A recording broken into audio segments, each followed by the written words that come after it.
Nick, what do you make of Baker's latest battle with the media? Oh, there's so much here. First of all, Baker Mayfield, I understand what it's like to be, to feel like you are a puppet. I have been called a puppet once before. It's not great, so I want to empathize with one Baker Mayfield. However, unfortunately, I can't. And here's why I can't. Because Baker, as unfortunately often is the case, has missed the bigger point. Now, let me go to, established, award-winning New York Times credentialed journalist Chris Broussard. Broussard, I don't know this, but my guess is at one point you worked at the Cleveland Plain Dealer because much like you're from 9 different cities, you've worked at 9 different newspapers, and I'm sure you know Mary Kay Cabot. Do we all agree, just quickly, with Mary Kay. Mary Kay Cabot, is not making something up out of whole cloth? We all agree with that, right? That there's a 0% chance she's making this up. So what is more important for Baker to realize is this. If this story didn't come from him or his circle, it came from the Browns. And that's a problem. Your beef is not with the reporter. If Baker is not the one, unless Baker's doing some ultimate mind games of he feeds the story, then he denies the story, which I don't think he's doing, then he has confirmation that people within the organization are talking to the media in negative terms about him, his relationship with the team, and his future. And that, my friend, is a problem. A much bigger problem than how Mary Kay Cabot does or does not feed her family. That's what he should be focused on. And this is a case study, Broussard, in how to blow equity with an organization with a fan base. And you guys know I like Baker personally, and prior to this year, I've defended him on the field. But it's going to be hard to find a better situation than the one he's in right now. Are there better organizations? Are there better teams? Yeah. But most of them don't need quarterbacks. The only team this summer that's going to be in the market for a quarterback that you could say, I think is a better situation than Cleveland, is Pittsburgh. And that's the one spot we know he wouldn't go. They're not going to trade him within the division. So, Baker, be careful. You might end up running laps for Joe Judge. You might end up down in Miami with the worst offensive line in football. Like, there are spots where they'd be happy to have you. But are you going to have that running game, that offensive line, that front office? I don't think so. So I just think Baker's missing the point here, and I think he's playing a dangerous game, Broussard. I agree with everything you said. I worked with Mary Kay Cabot. Her credibility is not in question. Okay, she does a great job of covering the Browns, and everybody knows that. Now, that said, I don't mind Baker pushing back on the story. It's just the way he did it. You drama-filled reporters. Do it with some class. All right, were these reporters making up drama when OBJ's dad called you out? No, they're just reporting what happened. Were these reporters making up drama when you said that Kevin Stefanski's offense got too conservative a few weeks ago against the Ravens, I believe it was? No, they're just reporting what you said. You could have just said, look, there's no truth to a report that I want out of Cleveland. Yes, I'm disappointed that we and myself had a bad year, but I'm looking forward to being in Cleveland next year to redeem ourselves. That's it. Put something out to that effect and everything is fine. Now, I want to get to this, Nick, and you touched on it.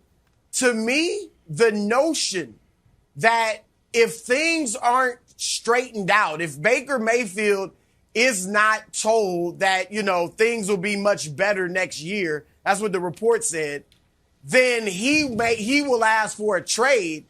That's laughable. All right, because you have to have leverage to demand a trade or even request the trade. Russell Wilson can request the trade. Aaron Rodgers, Deshaun Watson can request trades.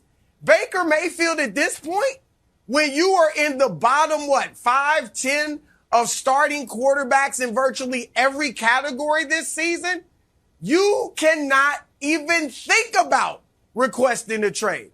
All right, and the fact is, you said it, Nick, he's in a great situation for himself. Okay, maybe the offense needs to be tweaked a bit, and I'm sure the coaching staff will look at that. Stefanski's not blameless, but he's also not a clown, and he knows what he's doing. All right, Baker wanted Freddie Kitchens. Okay, that's the coach he wanted. So I think he needs to stick with Kevin Stefanski and be fine with that. And finally, Wilds, I'll throw this at you.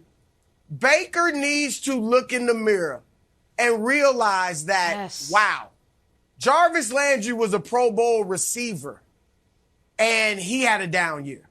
Odell Beckham Jr. was a Pro Bowl receiver, and we couldn't get it going in 2.5 years, and you see what he's doing now in L.A. Austin Hooper was a Pro Bowl tight end. He's having a down year. And I get that you do have the injuries, and that's somewhat of an explanation. But still, everyone's having down years because of you. Don't go out there on the trade market, Baker, and get your feelings hurt. Because Nick said a lot of teams would love to have you. I don't know. You need to get it done in Cleveland because I think your value on the market is low, and you'll find that out, and you'll be get your feelings hurt if you go out there. Ouch. Okay, so, Broussard, I think Baker has a $520,000 problem. Here's why. If I was Baker, I've got a great commercial agent. Whatever my commercial agent is doing out there in the marketplace, they are doing a fantastic job. I don't know if he has anyone running PR, so if I'm Baker, I go and hire the best PR firm, and I just, I guesstimated about $10,000 a week, $520,000. And then this is the statement he put out. I know you put out, you kind of came off the dome. I actually wrote something. As Chris Broussard often mentions, we have passionate fans, we have tough fans, and we have a delightful aquarium. My singular goal is to bring a Super Bowl here, and I'll stop at nothing until I accomplish it. That's all he has to do. Nick, I don't think Baker's job is to do anything other than be the quarterback for the Cleveland Browns and do some progressive commercials. Yeah. But when he tries to get into this PR world, he's just straight up is not good at it. He's not good at it. And here's what else my little PR agency will do. They would also diffuse Odell's viral video. So I don't know how much of it is statistics, Baker, not great, but we know he was injured. Or just the image of Baker, the public relations of Baker is far worse because he mishandles it because he tries to do it himself. So here's the thing, though. I agree with you on the PR stuff. However, I'm going to invoke another athlete that has tortured Cleveland, Michael Jordan. And here's what I mean. And just follow me on this. Jordan always created these rivalries, real or imagined, right? He always found ways to be motivated, that he was slighted, and it is part of what fueled him. And those stories are all told in adoring tones because Jordan won so much, because he was so great. That is also how Baker has operated. And it had always worked for him until it didn't.